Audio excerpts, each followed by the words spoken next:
முக்கிய செய்திகள். எத்தனை வழக்குகள் போட்டாலும் சந்திக்க தயார் என கார்கே ஆவேசம்.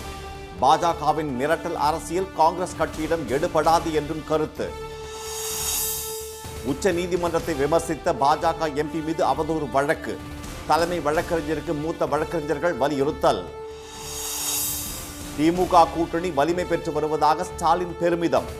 பாஜக அதிமுக கூட்டணிக்கு மக்கள் பாடம் புகட்டுவார்கள் என்றும் உறுதி.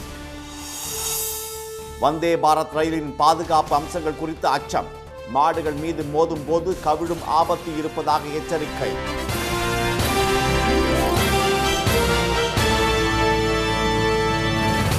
வணக்கம். வணக்கம். RSS அமைப்புடன் இணைந்து பிரதமர் திரு மோடி மிரட்டல் அரசியலை கடைபிடித்து வருவதாக காங்கிரஸ் தலைவர் திரு மல்லிகார்ஜுன கார்கே குற்றம் சாட்டியுள்ளார்.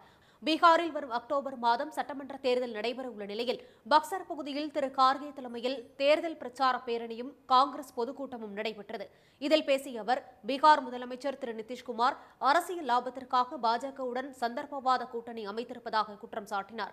RSS பாஜக தலைவர்கள் சதித்திட்டத்தில் நிபுணர்கள் என்று விமர்சித்த திரு கார்கே, காங்கிரஸ் தலைவர்களை மீண்டும் பொய் வழக்குகளில் சிக்க வைக்க முயற்சி நடைபெறுவதாகவும், நேஷனல் ஹெரால்டு வழக்கில் காந்தி குடும்பத்தினர் மீது அவதூறு பரப்பும் பணிகள் நடைபெறுவதாகவும் சாடினார். கடந்த 10 ஆண்டுகளில் அமலாக்கத்துறை இயக்குநரகம் 193 தலைவர்கள் மீது வழக்கு பதிவு செய்தாலும் 2 வழக்குகளை மட்டுமே நிரூபிக்க முடிந்தது குறித்து மத்திய பாஜக அரசு வெட்கப்பட வேண்டும் என்றும் அவர் விமர்சித்தார். மத்திய பாஜக அரசு எதிர்க்கட்சிகளை அச்சுறுத்தி வருவதாகவும், அதற்கு காங்கிரஸ் அஞ்சாது என்றும் திரு கார்கே கூறினார். மேலும் மகாத்மா காந்தி மற்றும் அம்பேத்கரின் சித்தாந்தங்களே தங்கள் கொள்கை மற்றும் பலம் என்று குறிப்பிட்ட காங்கிரஸ் தலைவர், இதை வைத்து அநீதி மற்றும் வெறுப்பு அரசியலுக்கு எதிராக போராடுவோம் என்று திட்டவட்டமாக தெரிவித்தார். जिस महापुरुष महात्मा गांधी ने इस देश को आजादी दिलाई, उसी को गोडसे ने पिस्तौल चला के उनकी जान ले ली. आप कहां? RSS का तो कोई मालूम ही नहीं. ये तो ब्रिटिश के एजेंट थे बीजेपी. अरे उनके साथ नीतीश कुमार जी आप किनसे मिले? கடந்த 2015ஆம் ஆண்டு பீகாரில் நடந்த தேர்தல் பேரணியில் திரு மோடி ஆற்றிய உரையில், பீகாருக்கு 1.25 லட்சம் கோடி ரூபாய் தொகுப்பு வழங்கப்படும் என்று அளித்த வாக்குறுதி என்ன ஆனது என்று கேள்வி எழுப்பிய காங்கிரஸ் தலைவர், பிரதமர் திரு மோடி பொய்களின் தொழிற்சாலை நடத்தி வருவதாகவும் விமர்சித்தார். உச்ச நீதிமன்றத்தை கடுமையாக விமர்சித்துள்ள பாஜக எம்பி திரு நிஷிகாந்த் துபே மீது அவதூறு வழக்கு தொடர அட்டர்னி ஜெனரலிடம் அனுமதி கோரப்பட்டுள்ளது. வக்ஃபு சட்டம் தொடர்பாக மத்திய அரசை கேள்விகளால் அதிர வைத்த உச்ச நீதிமன்றம் தமிழக ஆளுநர் திரு RN ரவிக்கு எதிரான வழக்குகளில் வரலாற்று முக்கியத்துவம் வாய்ந்த தீர்ப்பையும் வழங்கியது. மசோதாக்கள் மீது முடிவெடுக்க குடியரசுத் தலைவருக்கும் காலக்கெடுவை உச்ச நீதிமன்றம் நிர்ணயித்திருப்பதற்கு குடியரசு துணைத் தலைவர் திரு ஜெகதீப் தங்கர் கடும் எதிர்ப்பு தெரிவித்திருந்தார். வழக்கமாக சர்ச்சை பேச்சுகளால் விமர்சனங்களுக்கும் கண்டனங்களுக்கும் ஆளாகும் பாஜக எம்பி திரு நிஷிகாந்த் துபேவும் உச்ச நீதிமன்றத்தை விமர்சித்த கருத்துக்கள் கடும் எதிர்ப்பை கிளப்பி உள்ளன. உச்ச நீதிமன்றமே சட்டம் இயற்றுமானால் நாடாளுமன்றத்தையும் சட்டப்பேரவைகளையும் இழுத்து மூடிவிடலாம் என்று அவர் தெரிவித்திருந்தார். அத்துடன் நாட்டில் நடக்கும் உள்நாட்டு போர்களுக்கு உச்ச நீதிமன்ற தலைமை நீதிபதி திரு சஞ்சீவ் கண்ணாதான் பொறுப்பு என்றும் அவர் குற்றம் சாட்டியிருந்தார். அவரது இந்த விமர்சனங்கள் மிகவும் இழிவானவை என்றும், அவர் மீது கிரிமினல் அவதூறு வழக்கு தொடர அனுமதிக்குமாறும் தலைமை வழக்கறிஞர் திரு வெங்கட்ரமணிக்கு உச்ச நீதிமன்ற மூத்த வழக்கறிஞர் திரு ரன்வீர் கடிதம் எழுதியுள்ளார். இதற்கிடையே திரு துபே கூறியது அவரது சொந்த கருத்து என்று பாஜக தலைவர் திரு JP நட்டா விளக்கம் அளித்திருப்பதை பாசாங்குத்தனம் என்று காங்கிரஸ் கண்டித்துள்ளது. இந்த சர்ச்சைகள் ஒருபுறம் இருக்க, முன்னாள் தலைமை தேர்தல் ஆணையர் திரு SY குரேஷியையும் பாஜக எம்பி திரு நிஷிகாந்த் துபே விட்டு வைக்கவில்லை. வக்ஃபு சட்டத்தை விமர்சிக்கும் திரு குரேஷி தலைமை தேர்தல் ஆணையராக பணியாற்றவில்லை என்றும், இஸ்லாமியர்களின் கமிஷனராகவே பணியாற்றினார் என்றும் அவர் விமர்சித்துள்ளார். அத்துடன் வங்கதேச ஊடுருவல்காரர்கள் வாக்காளர் பட்டியலில் சேர்க்கப்பட்டது திரு குரேஷியின் பதவி காலத்தில்தான் என்று திரு துபே குற்றம் சாட்டியிருப்பது சர்ச்சையை ஏற்படுத்தியுள்ளது. திமுக கூட்டணி தொடர்ந்து வலிமை பெற்று வருவதாக அக்கட்சியின் தலைவரும் முதலமைச்சருமான திரு மு.க. ஸ்டாலின் தெரிவித்துள்ளார். மார்க்சிஸ்ட் கம்யூனிஸ்ட் கட்சியின் பொதுச் செயலாளர் திரு MA பேபி சென்னை அண்ணா அறிவாலயத்தில் திரு மு.க. ஸ்டாலினை நேற்று சந்தித்து பேசினார். இந்த சந்திப்பு தொடர்பாக தமது எக்ஸ் வலைதளத்தில் பதிவிட்டுள்ள முதலமைச்சர், தமிழ்நாடு அரசு தொடர்ந்த வழக்கில் ஆளுநரின் அதிகார எல்லையை வெளிப்படுத்திய வரலாற்று சிறப்புமிக்க உச்சநீதிமன்ற தீர்ப்பு மற்றும் நாம் அமைத்துள்ள மாநில சுயாட்சிக்கான உயர்நிலை குழு ஆகிய 2 முக்கியமான முன்னேற்றங்களுக்காக அவர் தமது வாழ்த்துக்களை தெரிவித்தார் என்று குறிப்பிட்டுள்ளார். இவை தனிப்பட்ட வெற்றிகள் அல்ல என்றும் அண்மையில் மதுரையில் நடைபெற்ற அகில இந்திய மார்க்சிஸ்ட் மாநாட்டில் அரசியலமைப்பு சட்டமே முதன்மை என்றும் மக்களால் தேர்ந்தெடுக்கப்பட்ட அரசுகளை நியமன பதவிகளில் இருப்போர் தடுக்க முடியாது எனவும் நாம் கூட்டாக முழங்கி முன்னெடுத்த கூட்டாட்சி கருத்தியல்களின் வெளிப்பாடு என்றும் தெரிவித்துள்ளார். மேலும் தங்கள் உறவு உறுதியாக உள்ளது என்றும் கூட்டணி வலிமை பெற்று வருகிறது எனவும் முதலமைச்சர் மு.க. ஸ்டாலின் தமது பதிவில் குறிப்பிட்டுள்ளார். வந்தே பாரத் ரயில்களுக்கு மாடுகளால் ஏற்படும் அச்சுறுத்தலை குறைக்க வேண்டும் என்று பாதுகாப்பு தொடர்பான ஆய்வறிக்கையில் வலியுறுத்தப்பட்டுள்ளது. தமிழ்நாடு, கர்நாடகா உட்பட பல்வேறு மாநிலங்களில் இயக்கப்படும் வந்தே பாரத் எக்ஸ்பிரஸ் ரயில்கள் பயணிகளிடையே அதிக வரவேற்பை பெற்றுள்ளன. கடந்த 2022 டிசம்பர் மாத நிலவரப்படி நாடு முழுவதும் 136 ரயில்கள் இயக்கப்பட்டு வருகின்றன என்பது குறிப்பிடத்தக்கது. எனினும் அவற்றின் பாதுகாப்பில் உரிய கவனம் செலுத்தப்படவில்லை என ரயில்வே பாதுகாப்பு ஆணையரால் உருவாக்கப்பட்ட அறிக்கையில் தெரிவிக்கப்பட்டுள்ளது. அதில் அதிவேக ரயில்களை இயக்குவது தொடர்பாக எடுக்க வேண்டிய பாதுகாப்பு நடவடிக்கைகள் குறித்து குறிப்பிடப்பட்டுள்ளது. அதன்படி மணிக்கு 160 கிலோமீட்டர் வேகத்தில் ரயில்கள் இயக்கப்படும் பாதைகளில் ஆளில்லா லெவல் கிராசிங் கேட்களை அகற்ற வேண்டும் என வலியுறுத்தப்பட்டுள்ளது. வந்தே பாரத் ரயில்களில் என்ஜின் உள்ள முன்பகுதி மற்ற ரயில்களை விட மிகவும் இலகுவானது என்றும் அதிவேகத்தில் இந்த ரயில்கள் செல்லும் போது எதிரே மாடுகள் மோதும் சம்பவங்களால் ரயில் கவிழ்ந்து பெரும் விபத்து ஏற்பட வாய்ப்பு உள்ளதாகவும் அறிக்கையில் எச்சரிக்கப்பட்டுள்ளது. மாடுகளால் ஏற்படும் அச்சுறுத்தலை குறைத்திடும் வகையில் ரயில் பாதைகளில் மனிதர்கள் அல்லது கால்நடைகள் நுழையும் இடங்களை அடையாளம் கண்டு அப்பகுதிகளில் RPF வீரர்களை நியமித்து ரோந்து செல்ல வேண்டும் என்று பாதுகாப்பு ஆணையரின் அறிக்கையில் அறிவுறுத்தப்பட்டுள்ளது. மேலும் தண்டவாளங்களை விவசாயிகள் கால்நடைகளுடன் கடக்க வசதியாக சுரங்கப்பாதை வசதிகளை உருவாக்க வேண்டும் என்றும் தெரிவிக்கப்பட்டுள்ளது. காங்கிரஸ் தலைவர்கள் மீது அமலாக்கத்துறை உள்ளிட்ட புலனாய்வு அமைப்புகளை ஏவிவிட்டு பாஜக அருவருப்பு அரசியல் செய்வதாக திமுக பொருளாளரும் மக்களவைக் குழு தலைவருமான திரு TR பாலு கண்டனம் தெரிவித்துள்ளார். இது தொடர்பாக அவர் விடுத்துள்ள அறிக்கையில் குஜராத் காங்கிரஸ் மாநாட்டில் தொண்டர்களின் எழுச்சி பாஜகவை மிரள வைத்திருப்பதாக தெரிவித்துள்ளார்.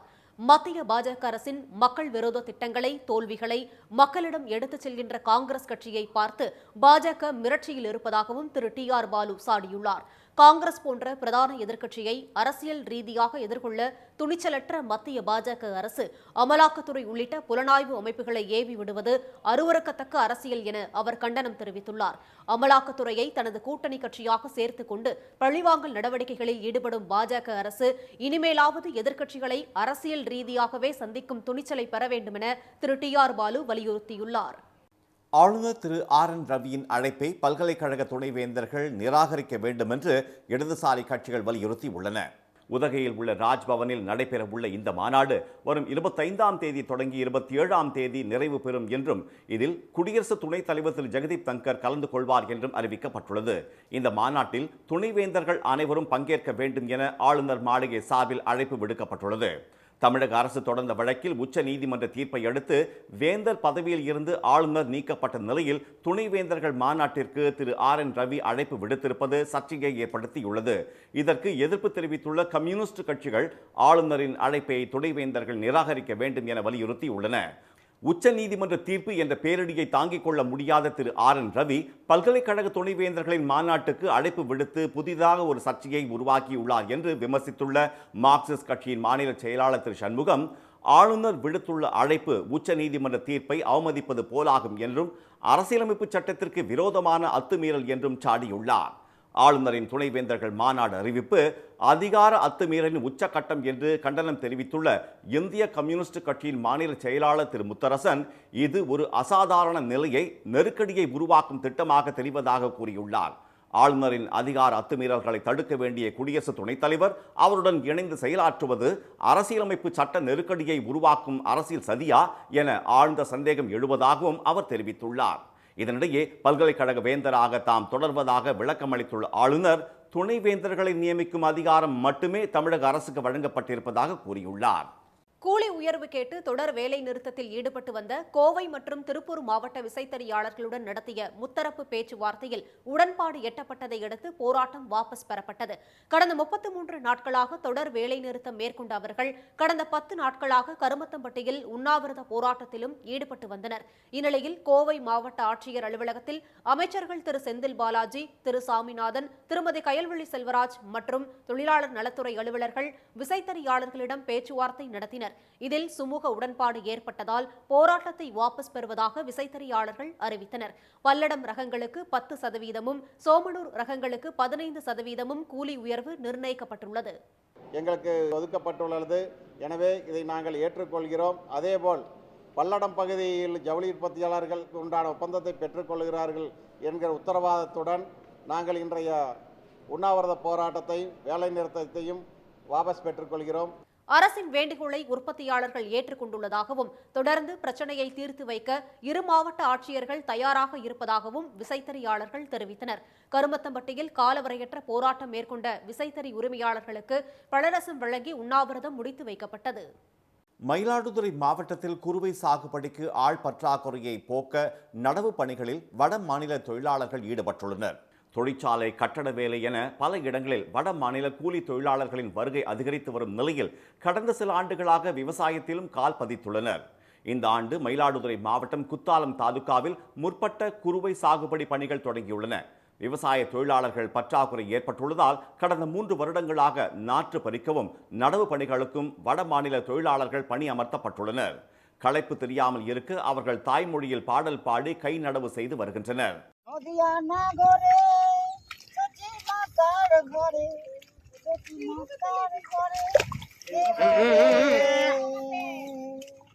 வடமாநில தொழிலாளர்கள் கிடைக்கும் இடத்தில் தங்கிக் கொள்வதாக கூறும் விவசாயிகள் தங்களுக்கு கூடுதல் செலவு இல்லாமல் விவசாய பணிகளில் ஈடுபடுவது மகிழ்ச்சி அளிப்பதாக தெரிவித்தனர். கவர்மெண்ட் கொடுக்குற அந்த மானியத்துல மிஷின் நடவுலாம் வச்சு பண்ணி பார்த்தோம். பட் அதுவுமே எங்களுக்கு ஒரு சிறந்த தீர்வு மாதிரி தெரியல. இப்ப குறுகிய காலத்துல வட மாநிலத்திலிருந்து வந்து அவங்களே ஃபுல்லா டேக்கப் எடுத்துக்கிட்டு விவசாயம் நட்டு தராங்கன்னு கேள்விப்பட்டு அவங்கள கான்டாக்ட் பண்ணோம். அவங்கள கான்டாக்ட் பண்ணி நாங்க வர வச்சதுக்கு நல்ல பலன் கிடைச்சிருக்கு. 1 ஏக்கர் நிலத்தில் குறுவை நடவு செய்ய ஒப்பந்த அடிப்படையில் ஏக்கர் ஒன்றுக்கு 4500 ரூபாய் சம்பளமாக பெற்றுக்கொண்டு மேற்கு வங்க மாநில தொழிலாளர்கள் 21 நபர்கள் பணி செய்வதாக விவசாயிகள் கூறினர்.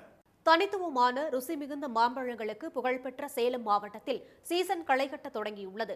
அந்த மாவட்டத்தில் விளையும் மாம்பழ ரகங்கள் தனி சுவை படைத்தவை. வரகம்பாடி, நங்கவள்ளி, ஜலகண்டாபுரம், காமலாபுரம், மேட்டூர், மேச்சேரி, ஓமலூர், அயோத்தியாபட்டினம், வலசையூர் ஆகிய பகுதிகளில் 5000 ஏக்கர் பரப்பளவில் மா சாகுபடி செய்யப்பட்டுள்ளது. அல்போன்சா, மல்கோவா, பெங்களூரா, பங்கனப்பள்ளி, செந்தூரா, நடுச்சாலை, இமாம் பசந்த், நீலம் உள்ளிட்ட மாம்பழங்கள் அமோக விளைச்சல் கண்டுள்ளது. கோடைக்காலம் தொடங்கிவிட்ட நிலையில் அறுவடை செய்யப்பட்ட மாம்பழங்கள் சின்னக்கடை வீதி, கடை வீதி, தேர் வீதி ஆகிய இடங்களுக்கு வர தொடங்கியுள்ளன. கடந்த ஆண்டை விட இந்த ஆண்டு மாம்பழங்கள் கிலோவுக்கு 20 ரூபாய் வரை குறைந்துள்ளது.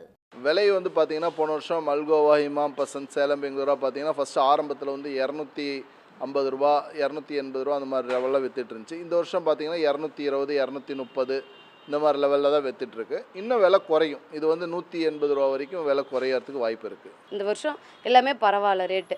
போன வருஷத்தோட இந்த வருஷம் பரவாயில்ல. பழம் இது கண்டிப்பாக இருக்கும். பழங்கள் இந்த வருஷம் அதிகமாக வரும். மழை கரெக்டாக அந்த டைமுக்கு மழை பெஞ்சதுனால இந்த வருஷம் கொஞ்சம் பரவாயில்ல. போன வருஷம் ரொம்ப சீசன் கம்மியாக இருந்தது. இந்த வருஷம் கொஞ்சம் பரவாயில்ல. பழங்கள் வந்துக்கிட்டே தான் இருக்குது. சித்திரக்கனிக்கு போன வருஷம் மாம்பழமே வரல. இந்த வருஷம்லாம் நல்லா சித்திரக்கனிக்கே மாம்பழம் வர ஆரம்பிச்சிருச்சு. தரத்திற்கு ஏற்ப மாம்பழங்களுக்கு அதிக கிராக்கி ஏற்பட்டுள்ளதாக கூறும் வியாபாரிகள் பல்வேறு மாநிலங்களிலிருந்து ஆன்லைன் மூலம் தற்போது அதிக அளவில் ஆர்டர்கள் வருவதாக தெரிவித்தனர். த்ரூ அவுட் இந்தியாவில் இருக்கவங்க எல்லாருமே நம்மளை ரீச் பண்ணுறாங்க. சதர்ன் ரீஜன் ஃபுல்லாக நம்மளால் ரீச் பண்ண முடியுது. நார்த்து மட்டும் நான் அதை குறிப்பிட்ட இடத்துக்கு மட்டும் நம்ம எல்லாம் மும்பை, கல்கட்டா, டெல்லி இந்த மாதிரி நல்ல சிட்டிஸ் எல்லாமே ரீச் ஆகுது நம்மளோட வெப்சைட் மூலமாக. அங்கேருந்து ஆர்டர் நம்ம வெப்சைட்லேருந்து வருது. நம்ம அதுக்கு தகுந்த மாதிரி டிஸ்பேச் பண்ணிடுறோம். வெளிநாடுகளுக்கும் விமானம் மூலம் மாம்பழங்கள் ஏற்றுமதி செய்யப்பட்டு வருவதாக வியாபாரிகள் கூறினர். வரத்து அதிகரித்துள்ளதால் மாம்பழங்களின் விலை இந்த ஆண்டு 10% குறைந்துள்ளது. கேரளாவில் குட்டி குருவியை பாசத்தோடு தேடி தாய்க்குருவி 2 கிலோமீட்டர் தூரம் பறந்து வந்த சம்பவம் பொதுமக்களிடையே வியப்பை ஏற்படுத்தியுள்ளது. பத்தனம்திட்டா பகுதியில் சாலையில் காயத்துடன் உயிருக்கு போராடி கொண்டிருந்த மஞ்சள் கருப்பு குருவியை கண்ட அப்பகுதியைச் சேர்ந்த திரு அஷ்ரப் என்பவர் அதனை மீட்டு தனது வீட்டுக்கு பத்திரமாக கொண்டு வந்தார்.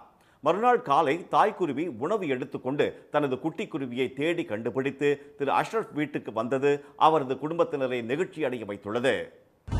ഞാൻ അതിനെ എടുത്ത് നേരെ വീട്ടിൽ കൊണ്ടുവന്നു. അപ്പോൾ അത് കുഞ്ഞപ്പന് പുള്ളിക്ക് ഫോട്ടോ കാര്യങ്ങൾ അയച്ചു കൊടുത്ത് പറഞ്ഞു ഇത് രക്ഷപ്പെടാൻ ബുദ്ധിമുട്ടാണെന്ന് പറഞ്ഞു.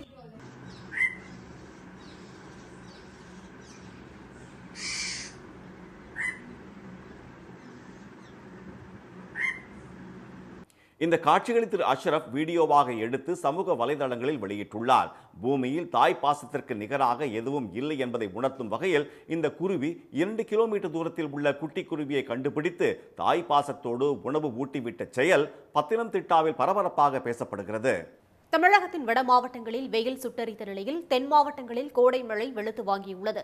விருதுநகர் மாவட்டம் அருப்புக்கோட்டை, வாழ்வாங்கி, சேதுராஜபுரம், சிதம்பராபுரம் உள்ளிட்ட பகுதிகளில் சூறாவளி காற்றுடன் பெய்த மழையால் கடைகளில் வைக்கப்பட்டிருந்த பெயர் பலகைகளும் மின் விளக்குகளும் உடைந்து சேதமடைந்தன. வத்தலக்குண்டு, நிலக்கோட்டை, விருவீடு, சிலுக்குவார்பட்டி உள்ளிட்ட இடங்களிலும் கமுதி சுற்றுவட்டார பகுதிகளிலும் பலத்த காற்று மற்றும் இடி மின்னலுடன் மழை கொட்டியது. கோவில்பட்டி, நாலாட்டின்புதூர், இனாமணியாச்சி ஆகிய பகுதிகளில் 2வது நாளாக இடி கனமழை பெய்தது. இதனால் சாலைகளில் வெள்ளம் பெருக்கெடுத்து ஓடியது. வேலூர் மற்றும் மதுரை விமான நிலையத்தில் 104 டிகிரி ஃபாரன்ஹீட் வெயில் வாட்டியதால் மக்கள் தவிப்புக்கு ஆளாகினர். மதுரை நகரம், கரூர் பரமத்தியில் 103 டிகிரி ஃபாரன்ஹீட் வெப்பம் தகித்தது. ஈரோடு, திருச்சி, திருத்தணியில் தலா 102 டிகிரி ஃபாரன்ஹீட் வெப்பம் பதிவானது. சென்னை மீனம்பாக்கத்தில் வெயில் சதமடித்தது. இதனிடையே வளிமண்டல கீழடுக்கு பகுதிகளில் கிழக்கு மற்றும் மேற்கு திசை காற்று சந்திக்கும் பகுதி நிலவுவதால் வரும் 26ஆம் தேதி வரை தமிழ்நாடு மற்றும் புதுச்சேரியில் மிதமான மழைக்கு வாய்ப்புள்ளதாக தெரிவிக்கப்பட்டுள்ளது. அதே சமயம் அடுத்த 4 தினங்களுக்கு அதிகபட்ச வெப்பநிலை இயல்பை விட 3 டிகிரி செல்சியஸ் வரை அதிகரிக்கக்கூடும் என்றும் வானிலை மையம் எச்சரித்துள்ளது. மீண்டும் முக்கிய செய்திகள்.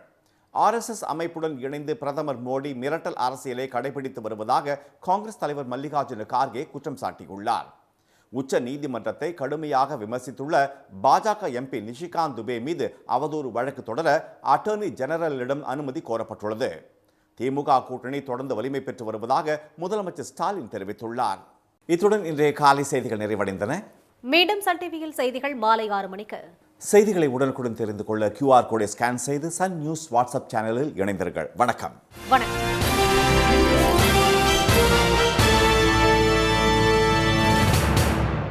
உடனுக்குடன் செய்திகளை தெரிந்து கொள்ள சன் நியூஸ் பெல் ஐகானை கிளிக் பண்ணுங்க.